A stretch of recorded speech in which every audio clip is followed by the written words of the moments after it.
नमस्कार, स्वागत है आपका विस्तार न्यूज के इस खास पेशकश में। मैं हूं आपके साथ ऋतु सिंह और इस खास इंटरव्यू में हमारे साथ मौजूद हैं शुभम यूनिवर्सिटी के deputy registrar doctor Kuldeep Saraswat ji. Sir, स्वागत है आपका विस्तार न्यूज पर।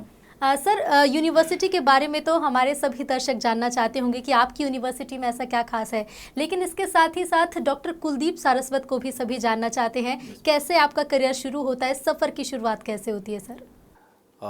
मैम 2009 में ग्रेजुएशन किया और उसके बाद फिर पीजी आउट किया और पीजी करने के बाद में फिर बहुत सारी कंडीशंस आई हैं मेरे आगे। फादर एक्सपायर हुए हैं 2013 में और उसके बाद इकोनॉमिकल कंडीशन भी बहुत वीक रही हैं। उसके बाद भी मैं रूरल एरिया से बिलोंग करने के बाद भी सोचा कि कुछ स्टडी में नया करते हैं और फिर कुछ दिन जॉब किया और जॉब करने के बाद फिर एजुकेशन लाइन में आया।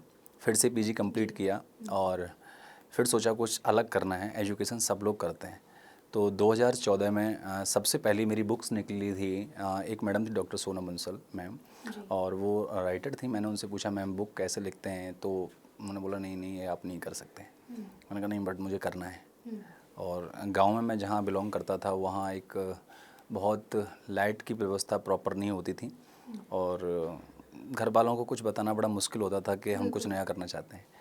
बट मेहनत की और मेहनत का फल ये हुआ कि 1 जनवरी 2014 को मेरी सबसे पहली बुक प्रकाशित हुई थी और उसके बाद मैं साइकोलॉजिकल फील्ड में ही मैंने काम किया है, मोटिवेशनल और साइकोलॉजिकल फील्ड में। और now till time 120 books written by me all over India. बहुत अच्छी बात आपने कही कि आप 120 किताबें लिख चुके हैं, लेकिन एक मथुरा से आना और फिर आपने जैसा बताया कि गांव में कई सुविधाएं भी नहीं होती हैं और कई बार हम पेरेंट्स के मन में भी सवाल होता है कि अगर कुछ कर रहे हो तो कमा क्यों नहीं रहे हो, अगर कुछ कर रहे हो तो इनकम क्यों नहीं आ रही है। इन सब चीज़ों से आप कैसे लड़े, इन सब चीज़ों से कैसे ओवरकम? मैम परिवार में सबसे छोटे हैं और उसके बाद जब हम रूम बंद करके लिखते थे कुछ भी, तो परिवार के सारे सदस्यों को लगता था जैसे हम कुछ युवा अवस्था है, पता नहीं क्यों लिख रहे हैं, क्या लिख रहे हैं, क्या लिखते हैं।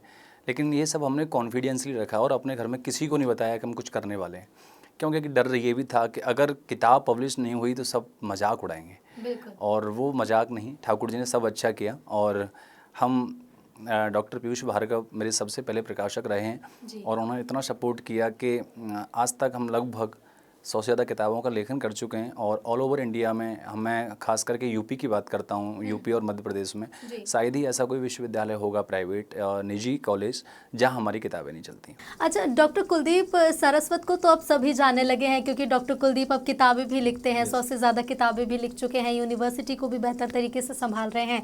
लेकिन क्या आपके जीवन में ऐसा कोई पॉइंट आया था जहाँ आपको कुछ ऐसा डिसीजन लेना पड़ा हो कि मुझे इस पर रिग्रेट हो सकता है, या फिर वो लाइफ चेंजिंग बना हो आपके लिए? लाइफ जिंदगी मेरे लिए जीवन में हर मोमेंट एक नया है और हर मोमेंट पे कुछ ना कुछ नया सीखा है। लेकिन कहते हैं ना कि दूसरों को शिक्षा देने वाला व्यक्ति या दूसरों को मोटिवेट करने वाला व्यक्ति खुद डिमोटिवेट नहीं हो सकता।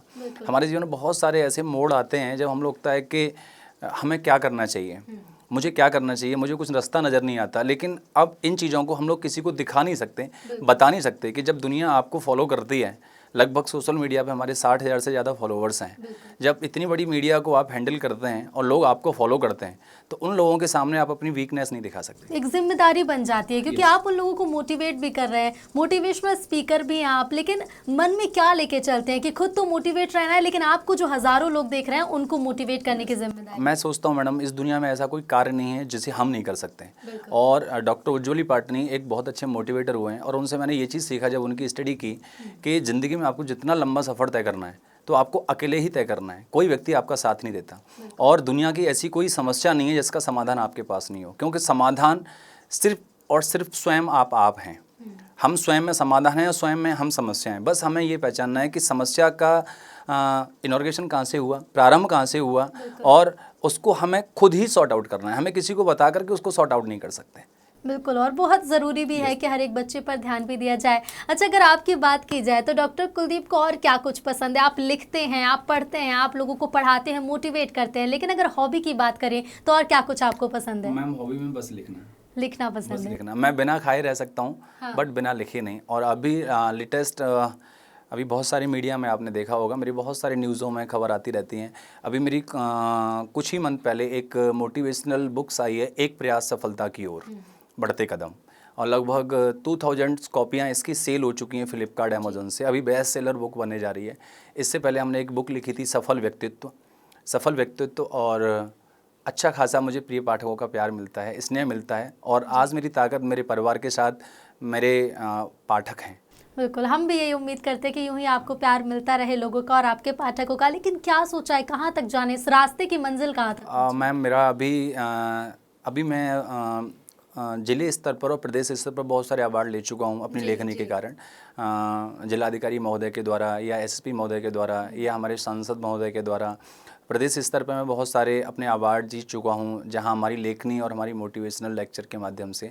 अभी मैंने 2023 में राष्ट्रपति अवार्ड के लिए पुरस्कृत मैंने अपनी फाइल नॉमिनेट की है, और मेरा उद्देश्य है कि मैं लेखनी में एक ऐसा सफ़र फतेह करूं जो एक आने वाली जनरेशन के लिए पहचान बन सके। बिल्कुल, हमारी शुभकामनाएं आपके साथ हैं। हम चाहेंगे कि आजकल के छात्रों के लिए आप क्या बोलना चाहेंगे, जो छात्र हैं जो मोटिवेट होना चाहते हैं या फिर किसी कारण से डीमोटिवेट हो जाते हैं, वो खुद को कैसे मोटिवेट? मैं सबको यही कहना चाहता हूं कि हर समस्या का समाधान है और हर मंजिल अपनी है, और अगर आपको आने चलना है तो आपके जीवन में कितनी भी बाधाएं आएँ तो आपको ये समझ जाना चाहिए कि आप शिखर के बहुत नज़दीक हैं। क्योंकि जिस मंजिल पर बाधाएं नहीं होती, जिस मंजिल की रुकावटें नहीं होती, वहाँ हम फतेह हासिल नहीं कर सकते। बस दो तरीके के लोग होते हैं कि कुछ लोग होते हैं हम उन बाधाओं को देख करके वापस आ जाते हैं, और कुछ लोग होते हैं कि उन बाधाओं को क्रॉस करके अपनी मंजिल फतेह करते हैं, बिल्कुल आगे बढ़ जाते हैं। तो मेरा भी आज के जो स्टूडेंट्स हैं, जब भी मेरा कोई कार्यक्रम रहता है, मैं सबको यही कहता हूँ कि डरिए मत, आगे बढ़िए, मंजिल आपकी तरफ है। बिल्कुल, मंजिल आपकी तरफ है, और हमारी शुभकामनाएं भी सर आपके साथ हैं कि आप जिस तरह से आगे बढ़ते जा रहे हैं, किताबें लिखते जा रहे हैं, इनकी संख्या यूं ही बढ़ती जाए और आपके पाठकों का प्यार आपको मिलता जाए। तो ये थे डॉक्टर कुलदीप सारस्वत, जो कि शुभम यूनिवर्सिटी के डिप्टी रजिस्ट्रार हैं। हमने इनसे बात की, जाना इनके बारे में, इनके करियर के बारे में, कैसे इनकी सफ़र की शुरुआत हुई। तो इसी के साथ फिलहाल इतना ही। सर शुक्रिया आपका हमसे जुड़ने के लिए और तमाम बातचीत के लिए। इसी के साथ फिलहाल विस्तार न्यूज़ में इतना ही। देखते रहिए विस्तार न्यूज़। नमस्कार।